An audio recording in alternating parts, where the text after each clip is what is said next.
The mysteries in Hugh Hefner's basement endured after his death in 2017. Since the late 1970s, guests had been being recorded by hidden cameras. According to ex-girlfriends, Hefner exploited the mounds of adult material in the basement to manipulate others. FBI files were in one vault, demonstrating decades of research. By 2022, victims who learned they had been filmed filed more than 10 lawsuits. Parties weren't the only thing hidden in the basement. It was concealing atrocities that would eternally plague Hollywood. On April 9, 1926, Hugh Marston Hefner was born in Chicago, Illinois. His parents were devout Methodists who disapproved of movies, hugs, and anything even remotely associated with sex. He was shaped in ways no one could have predicted by that chilly, rule-filled home. He used to draw half-dressed women in secret as a child.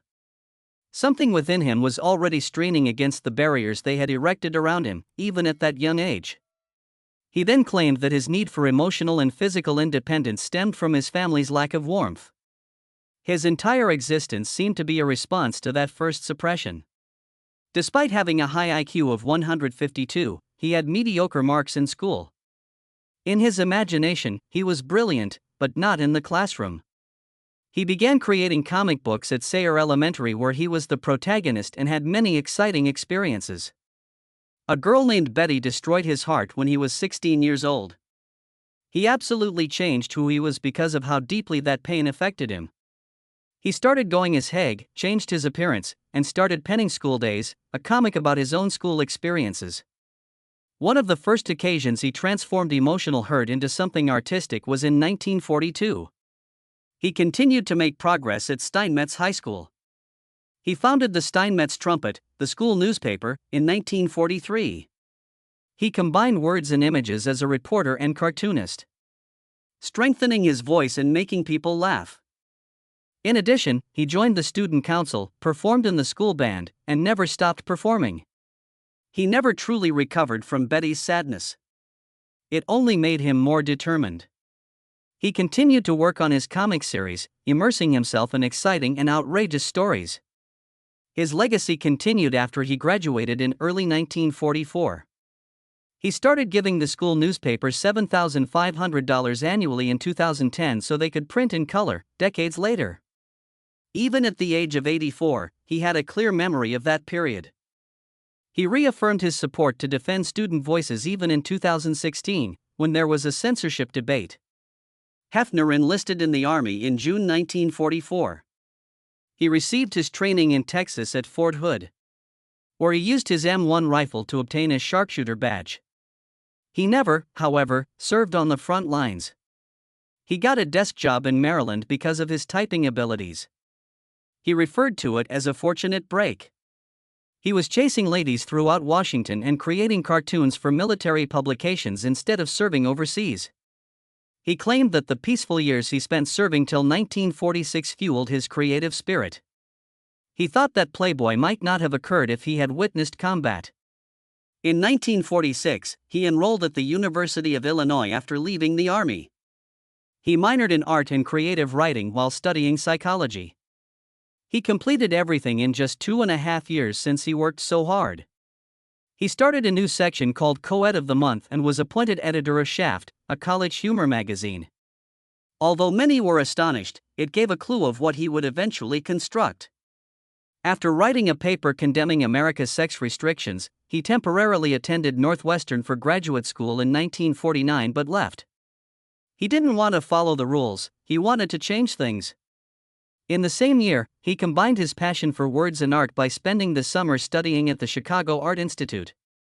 Hefner was earning $60 per week at Esquire magazine in 1952. He requested a modest rise. It was an audacious move, but he gave up after they rejected his $5. He borrowed $600 by mortgaging his furniture, and he raised an additional $8,000 from 45 investors, including $1,000 from his mother, who loved him enough to lend a hand despite her lack of belief in the project. He initially intended to name the magazine Stag Party, but had to change it due to legal threats, so he came up with the name Playboy. The first issue was assembled in his tiny Hyde Park kitchen. In December 1953, the first issue of Playboy magazine was released. Since Hefner wasn't certain there would be a second problem, the cover didn't even include a date. For about $500, he purchased naked pictures of Marilyn Monroe. In fact, these were taken in 1949, a long time before she rose to fame. Even though Monroe never met Hefner or collaborated with Playboy, the picture of her reclining on red velvet with her eyes closed and her lips slightly parted became famous. At 50 cents each, the issue sold close to 54,000 copies. Hefner accompanied the picture with pieces about sports, jazz, and even a Sherlock Holmes tale. He used it to convey that the magazine was meant for both the mind and the eyes. Original copies can fetch over $100,000 now. The first editorial was written by Hefner himself. According to him, the magazine would provide men with amusement through ladies, fashion, music, and fiction. The participation of prominent authors was quick. A story by Ray Bradbury was published. Hefner turned real-world persecution on its head in 1955 when he published Charles Beaumont's account of a world in which heterosexuals faced discrimination. Hefner stood by the tale despite the outcry it created. He also hired Dick Gregory, a black comedian he had seen in Chicago, the same year.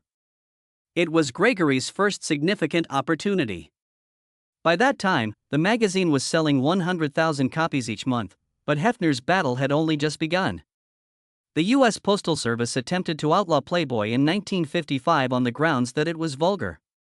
He retaliated and prevailed. He was able to rapidly expand in print in full color thanks to the victory. Later contributions came from well-known figures like John Lennon and Vladimir Nabokov. Photos of Jane Mansfield led to his arrest in 1963, but the case ended in a hung jury. In 1959, he also launched a television program called Playboy's Penthouse. Stars like Ella Fitzgerald and Sammy Davis Jr. were there, and it appeared to be a party at his place. During a period when many Southern stations refused to broadcast it, the show broke down barriers between races by showcasing black and white guests interacting on screen. Hefner established the first Playboy Club in Chicago in 1960. Many people paid for a key holder membership merely to enter, and it was crowded. The waitresses had tails and bunny ears on their satin costumes. Behind the scenes, stringent regulations forced them to maintain a specific weight and appearance or face penalties. In just 3 months, the club had attracted almost 132,000 patrons by 1961. In the end, there were 40 clubs worldwide, including in Jamaica and London. Hefner started writing The Playboy Philosophy, a lengthy collection of writings, in 1962. It was roughly 250,000 words long and continued till 1965. He discussed sex laws, abortion rights, and free speech. While some viewed him as a courageous thinker, others, particularly feminist organizations, claimed he was merely employing lofty rhetoric to defend the use of women. The protests started. Subsequently, former workers disclosed that women employed by him were subject to stringent, frequently humiliating regulations. Already, there were hints of hidden abuse emerging. Playboy was valued at $120 million when it went public in 1964. Most of it was still in Hefner's hands. He had paid $370,000 for a massive 70-room home in Chicago in December 1959. It had rooms filled with mirrors and lights, a pool with a waterfall entrance, and hidden passages. After his divorce, he moved there and hosted extravagant parties for hundreds of people. During inquiries into obscenity, FBI agents kept watch. Women eventually came forward to claim that they had been drugged, coerced into performing, and even filmed without their permission. Documentaries as late as 2022 included some of these statements. Hefner founded Playboy Productions in 1968 to produce motion pictures. Roman Polanski's 1971 film Macbeth was one of the first significant ones. It was a violent, gloomy movie that gained popularity in part because Polanski had recently lost his wife, Sharon Tate. The firm produced more than 20 movies. In 1979, including St. Jack. But things were collapsing behind the scenes. Although Playboy's name was widely used, more sinister rumors continued to surface. After meeting Millie Williams at Northwestern University, Hugh Hefner wed her in 1949. He thought she was the one, so he had reserved himself for her. However, Millie admitted to having an affair while he was overseas in the army. He was broken by that moment. He subsequently declared it to be the most agonizing event of his life. Although Millie permitted him to have affairs out of guilt, their marriage was not saved. After 10 years, they got divorced in 1959. Christy and David were born in 1952 and 1955, respectively. Following the divorce, Hugh underwent changes. He started dating several women at once and plunged himself into the wildlife at the Chicago Playboy Mansion. He even asserted that he had dated more than 1,000 women. Their kids initially adopted Millie's new husband Edwin Gunn's last name before returning to Hefner. This was the start of the way of living that would bring him fame. Young ladies, extravagant events, and a fantastical universe. When he first met Barbie Benton in 1968, everything changed once more. At the age of 18, she had an appearance on his television program, Playboy After Dark. She moved in after their connection quickly blossomed. She persuaded him to spend somewhat more than $1 million for a massive estate in Holmby Hills by 1971. He converted the land into the new Playboy Mansion that same year. It had a grotto where wild parties took place nearly every night, as well as a zoo, waterfalls, and secret rooms. Warren Beatty and Mick Jagger were frequent visitors. Benton even contributed to some of the house's design. They remained together until 1976, but they broke up because of his extramarital relationships. Nevertheless, she subsequently declared those to be her greatest years. Hefner then suffered a severe stroke in 1985. He was 58. It made him re-evaluate his life and temporarily incapacitated him. He remarried in 1989, 4 years later. This time, it was to his playmate Kimberly Conrad, a 26-year-old whom he had met at her 1987 picture shoot. In 1989, she was named Playmate of the Year. Cooper, born in 1991, and Marston, born in 1990, were their 2 sons. For his family, he temporarily slowed down, but by 1998, they were no longer living together. He resumed dating other women, reverting to his previous behavior. In 2010, Kimberly ultimately filed for divorce. After more than 10 years of living apart, Hefner acknowledged that the marriage had been a sort of response to the anxiety that his stroke had caused. She even lived in the house next door, and they remained legally married for the sake of the kids. He got married for the final time in 2012. He and Crystal Harris were married on New Year's Eve. He was 86, she was 26. In 2008, they had met at a Halloween party. And she quickly took up residence in the home. However, she disclosed the true nature of her life with Hefner in her memoir published in 2024. She claimed to feel confined and under control. He imposed restrictions on her appearance, what she could wear, and even the type of nail paint she may use. She had a rigorous curfew, was not permitted to put on weight, and had to bleach her hair right away if her roots were visible. Intimacy, she claimed, became robotic and virtually disappeared after 2014. The mansion was overflowing with mold, birds, and trash that he would not get rid of. Even though they had already called off their 2011 wedding, they reconciled. But she didn't inherit anything when Daddy passed away. Hefner's darker side, one that was more about control than love, was revealed by that marriage. A tragedy shook the Playboy community in 1975. Hefner's secretary, Bobby Einstein, committed suicide in a hotel in Chicago. She was only 34. The authorities was looking into drug use in the Playboy empire at the time. Bobby received a 15-year term for his involvement in the cocaine transportation scheme. Hefner thought the accusations were meant to coerce her into opposing him. He referred to it as a witch hunt. Rumors of drugs and wild parties at the Playboy houses went viral in the media. In 1973, Adrienne Pollock, another woman, had passed away due to an overdose. Hefner's reputation started to deteriorate during that gloomy period. In 1980, a more sinister tale emerged. After winning Playmate of the Year, Dorothy Stratton was killed by her envious husband. She was barely 20. Hefner was accused of placing her in danger.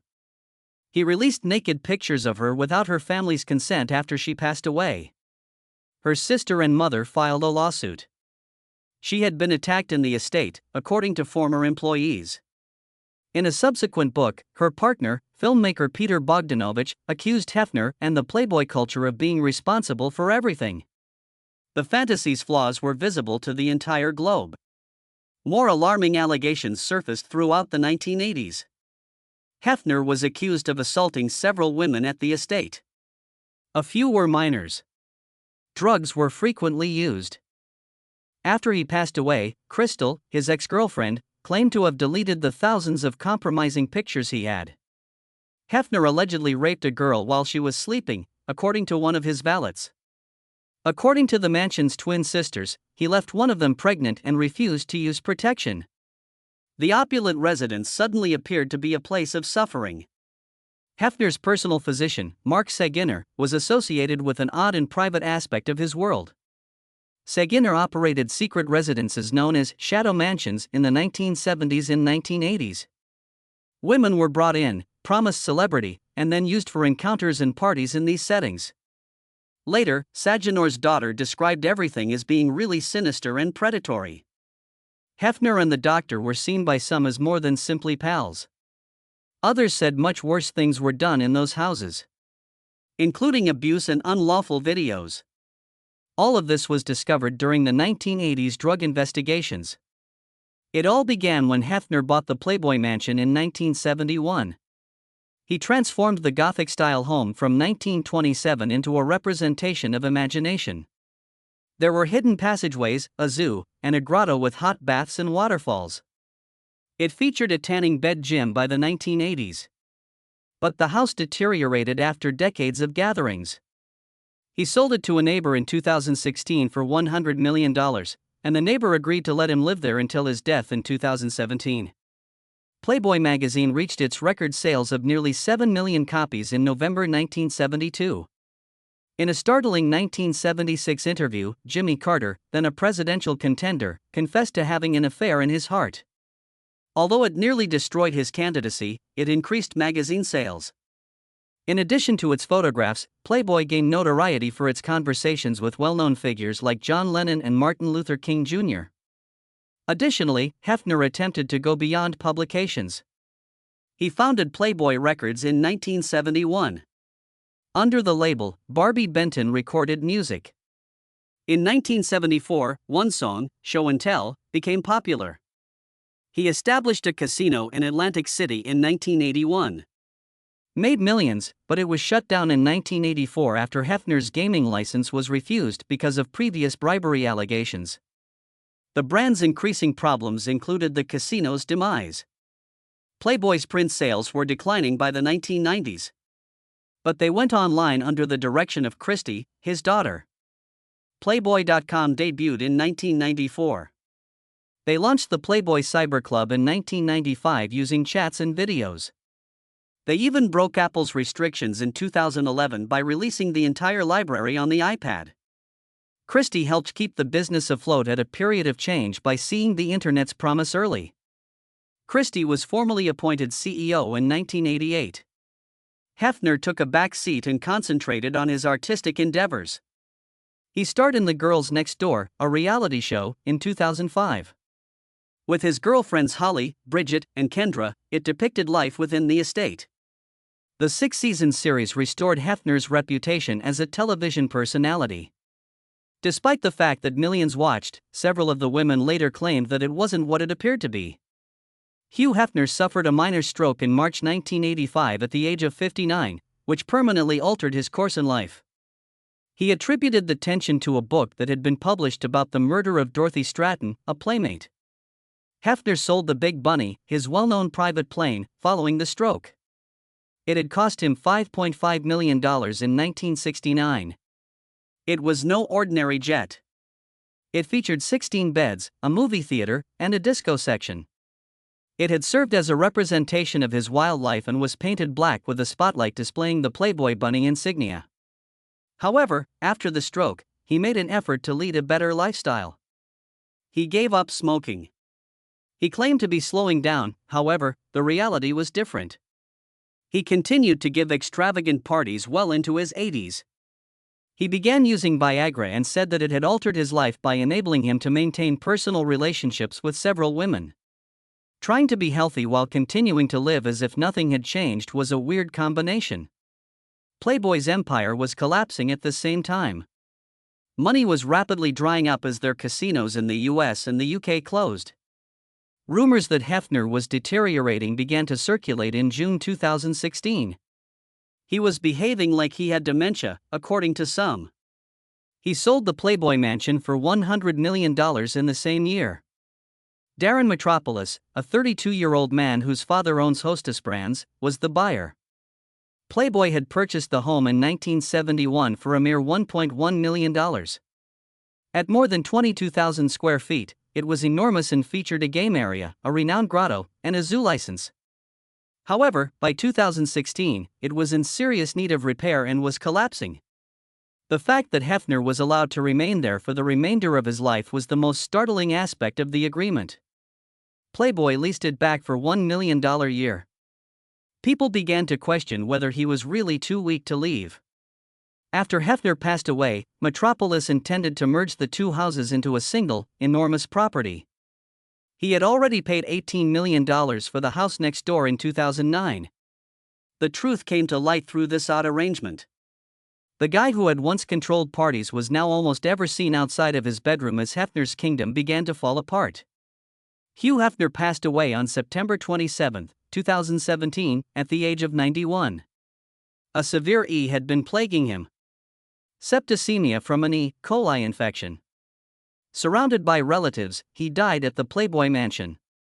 The location of his grave, however, startled many. He had paid $75,000 for the crypt drawer next to Marilyn Monroe in 1992. In 1953, she had been on the cover of Playboy's debut issue. Displayed naked without her permission. Despite never having met her in person, Hefner was completely enamored with her. Monroe passed away in 1962, and fans frequently left lipstick stains on her tomb. Hefner's decision to be buried next to her angered some, who said that he was objectifying her even after he passed away. He was buried in a closed casket and had a private funeral. Even though she never consented, it seemed as though he was attempting to permanently link his legacy to the woman who had assisted in the founding of his $200 million enterprise. Secrets of Playboy, a documentary series that debuted in January 2022, upended everything once more. It came to light that Hefner might have fabricated diseases in order to manipulate women. From 2012 until his passing in 2017, he was married to Crystal Harris, his third wife. She claimed in a 2024 memoir that Hefner made up a hearing loss and backache to keep her from leaving him alone. She claimed that he forced her to adhere to stringent guidelines, such as bleaching her hair and only using light-colored nail paint. She was also battling mold poisoning and Lyme illness at the same time. She was supported by several women who said that Hefner controlled them by instilling guilt in them. These tales revealed a far more sinister aspect to the man who was once only seen as a playboy who enjoyed parties. Even after his passing, he was still viewed as a manipulator who took advantage of illness rather than as a humorous figure. The Hugh M. Hefner Foundation was established by Hugh Hefner back in 2010. He donated millions for sex education, free expression, and cinema preservation. For 20 years, he backed the University of Southern California's efforts to censor movies. Annually, the organization awarded grants to individuals defending First Amendment rights. Hefner also made a donation to Lyme disease research by 2017, which was related to Crystal's own condition. This was interpreted by some as an effort to alter the way that people remembered him. His donations revealed a different picture, despite the fact that he had lived a life of parties, scandal, and power for decades. Perhaps he wanted history to remember him favorably. There were secrets within the Playboy Mansion itself that extended well beyond parties. Arthur R. Kelly had constructed the estate in 1927 in the Gothic Tudor style. A secret wine cellar, designed to conceal alcohol during the Prohibition era, was concealed in the basement behind panels. After Hefner paid $1.05 million for the mansion in 1971, he learned about it. He later stored private footage and images from the mansion's security cameras there. In a 2011 interview with Vanity Fair, he even boasted about it. The mystery was heightened by the trapdoors and stone vaults, which led some to speculate about what else might be hidden beneath the mansion. Hefner constructed utility rooms and tunnels beneath the estate in the 1970s. In order to allow workers to move around undetected during wild celebrations, these tunnels connected the main mansion to the gamehouse and bathhouse. The size of these subterranean regions was demonstrated by some ancient Polaroids. According to a former worker, the tunnels that originally led to the residences of well-known stars including Warren Beatty and Jack Nicholson were closed in 1989. According to blueprints, tunnels extended all the way to the Los Angeles Country Club. The Playboy Mansion was more than just a place to have parties. It was a secret universe designed to conceal everything, even cameras and famous visitors. Hefner constructed an underground gym beneath the bathhouse in 1978. It had saunas, stone showers, tanning beds, and the best equipment. He claimed it was for Carrie Lee, his girlfriend. However, personnel later claimed that the covert cameras there were used to film sexual interactions without consent. Hefner smoked and laughed as he watched sex workers being filmed on pig nights, according to valet Stefan Tettenbaum. Variety stated in 2022 that these recordings sparked legal action. The exercise center has evolved into a far more sinister setting. The basement was once again enlarged in the 1980s. Videos and schematics of covert chambers intended for drug and sex usage were kept in hidden vaults. According to some, Hefner used these tapes to blackmail visitors and celebrities. Later, a video librarian disclosed that over 1,000 cassettes were stored in the vaults. Private bedrooms designed specifically for sex parties, concealed mirrors, and carved wood were among the renovations. Hefner's world, which was glitzy on the outside and full of unsettling secrets on the inside, was preserved in these vaults like time capsules. The original stone vaults from 1927 were also converted into hiding places. They were constructed in the style of the Gothic Revival. Has massive stone walls and pointed arches. More videos, including some of the more startling ones shot during pig nights, were added by Hefner. According to one employee, more than 100 celebrity tapes were kept in climate-controlled safes. Tapes from the late 1970s were among the oldest. The vaults, which remained hidden until long after Hefner's departure, combined historic architecture with a fresh form of gloom. More information was made public in 2022 by the documentary Secrets of Playboy. Hefner was accused of installing covert cameras to secretly record ladies at parties. Sandra Theodore, his ex-girlfriend, claimed he used the videos to manipulate others. She claimed that he boasted about having videos on everyone and that he maintained a pile of revenge porn in the basement. Hefner watched everything on live monitors, according to other sources, and cameras were installed in bedrooms. These disclosures portrayed him as a man who exploited power to ensnare others rather than as a symbol of unrestricted love. According to the same program, Hefner assisted in managing covert shadow houses throughout Los Angeles in the 1980s. Parties, drugs, and ladies who didn't match the Playboy stereotype were all common in these houses. Up to 20 women were allegedly trafficked each week by a doctor named Mark Saginer, sometimes known as Dr. Feelgood, using the pretext of participating in picture shoots. According to reports, one woman was drugged and taken back to the main residence for sex in 1985. Secret codes were used in the basement logs to trace who went where. These allegations implied that the abuse was not confined to a single residence. It belonged to a system. According to some ladies, the basement reportedly held a lot of narcotics, including Quaaludes. According to Sandra Theodore, workers distributed up to 500 tablets from drawers prior to gatherings. One woman was allegedly drugged, beaten, and kept comatose for hours in the basement in 1976. These accounts were provided by former assistants who claimed that between 1975 and 1980, drugs were used everywhere. In 1978, one girlfriend said she was given a sedative in her wine and didn't realize it until the next morning. The mansion even contained Hefner's old FBI files. A 58-page file was discovered in the basement following his death in 2017. It revealed that Hefner had been the target of agents in the late 1950s and early 1960s. Particularly after Playboy released risque images of Jane Mansfield, they believed he was violating obscenity laws. Hefner was arrested in 1963 but prevailed in court. Memoranda were even sent to J. Hoover, Edgar, requesting wiretaps.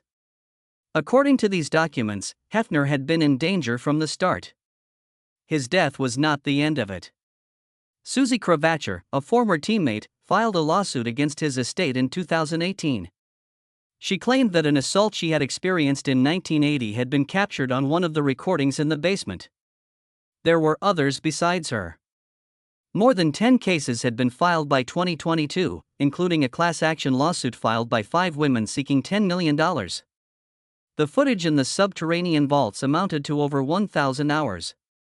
Scenes from as long back as 1979 were featured on certain recordings. Quiet settlements were reached in many of these situations.